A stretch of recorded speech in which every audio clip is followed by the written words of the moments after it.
Hey guys, I'm Becky from BBReviews and welcome to another reading vlog.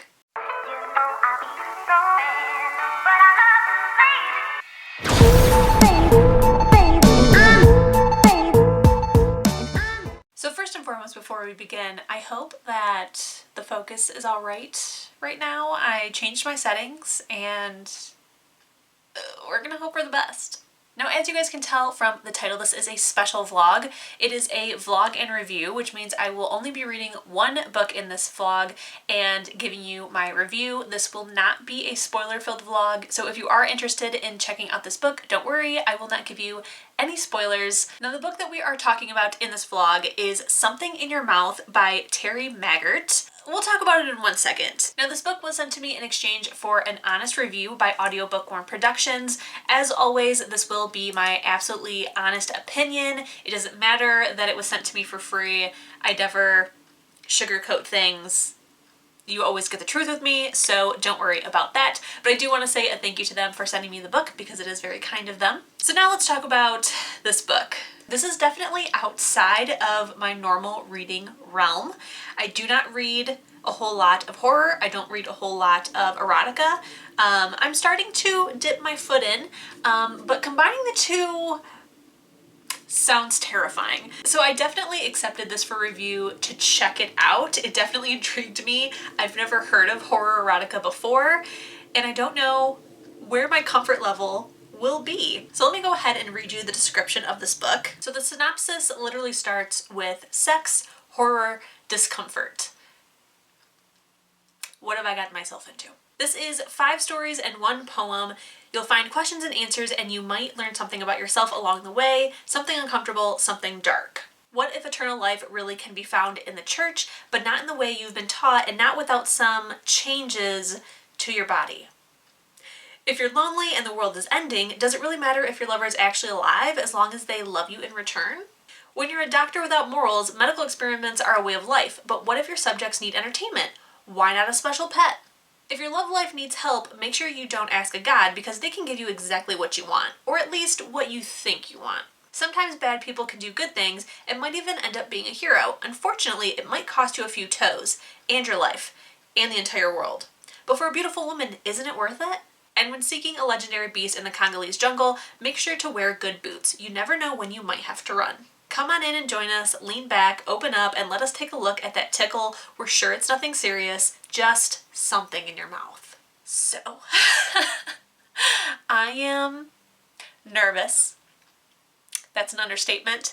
I think it's going to be a fun time though. I think even if this turns out that it's not for me, I think it's going to be a very entertaining and educational experience of what I am and am not comfortable with. And I think it's going to make for a funny vlog. So here we are. So Audio Bookworm Productions does do audiobooks, as I'm sure seems obvious, but I do want to make it clear that I am listening to the audiobook, which I feel may make me even more uncomfortable. One thing I am looking forward to is that we do have 5 different narrators for this audiobook, which means that each story should have its own narrator, which means it should have its own kind of like feel. So I am excited about that because if I don't vibe well with one of the audio narrators, at least there are 4 others that I could. So it's not going to ruin the experience of the entire thing if I don't like the narrator, which I do really, really appreciate. So now I guess I'm just going to get ready to start this book. I'm nervous, I'm excited, I'm nervous. Hey guys, so it is the next day.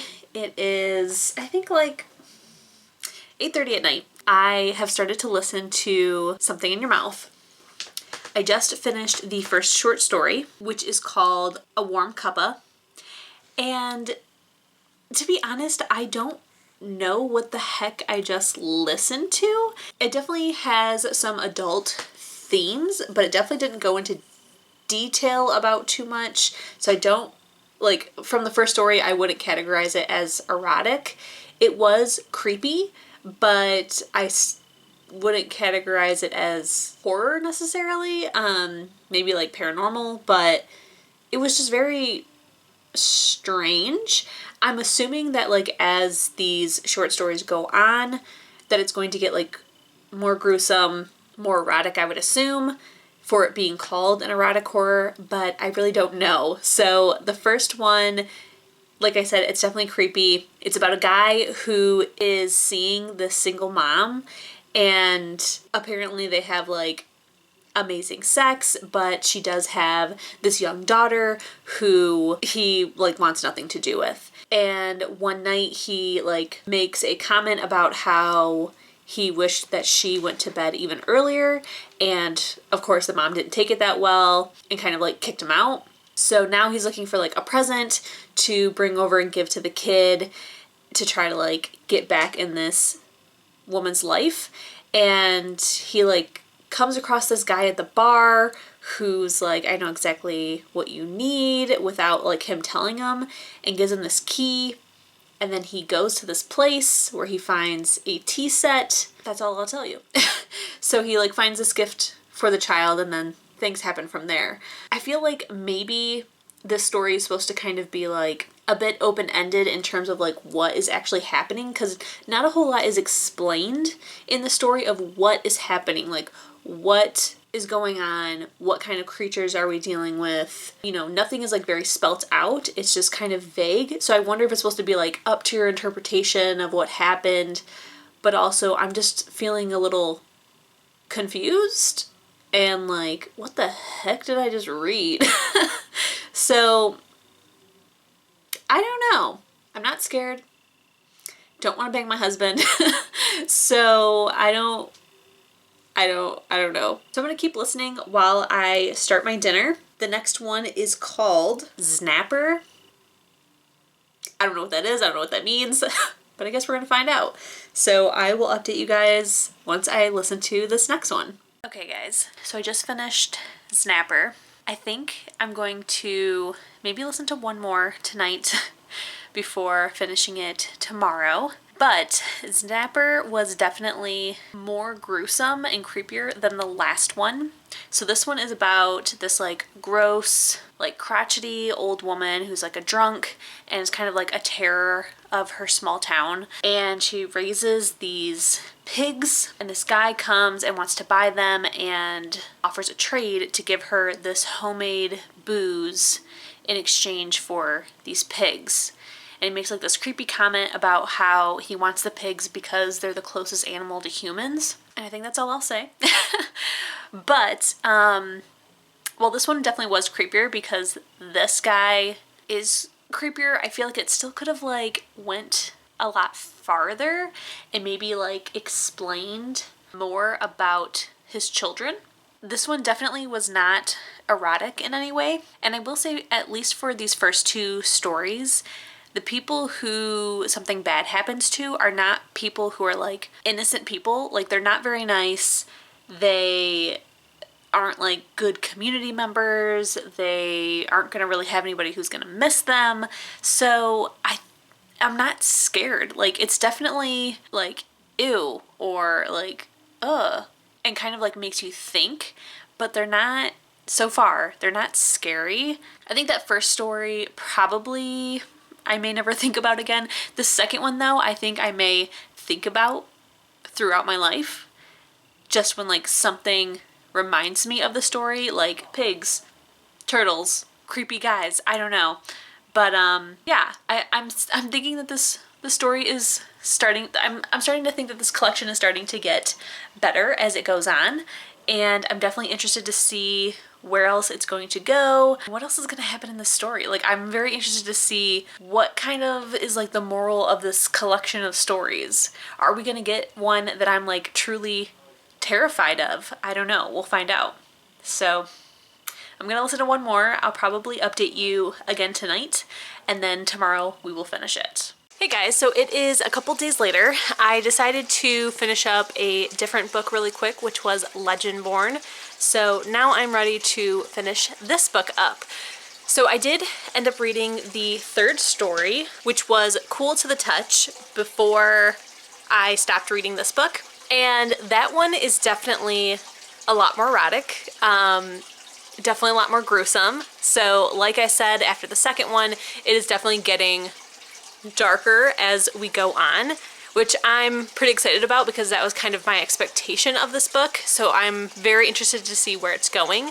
I think I understand the connection now between the stories, which I'm not going to tell you guys because I think it's better if you kind of go in blind and then figure out what's going on. I'm pretty sure I'm right, but it is still just a theory, and I will have to find out more as they go on, but I'm very interested to see if I'm correct, which I think I am, and yeah, interesting. So I ended up getting ready for work way earlier than I meant to, and I now have some time on my hands before I need to leave, so I'm gonna go ahead and try to read as much as possible before I have to go. So I'm gonna go ahead and start the next story, which is The Mother Tongue. Okay, so I am about to leave for work. I don't think I have enough time to read another story before I go, so I just want to update you on what I read of Mother Tongue.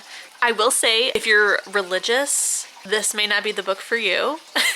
I feel like you may have been able to guess that from the beginning, but this last story did deal with, it seems like, yeah, because they said the Pope, so it'd be Catholicism. Yeah, I don't know if everybody would love that story. I will say it wasn't very erotic. I will give it credit for that, but definitely an interesting take on what's going on within this religion and within the story, just within the story. I don't think it says a whole lot about the religion in terms of what this author thinks of in the real world, but in this story, very interesting. Very interesting. So I'm gonna go ahead and head to work. I believe, if I'm not mistaken, I just have one more short story and then the poem. Yeah.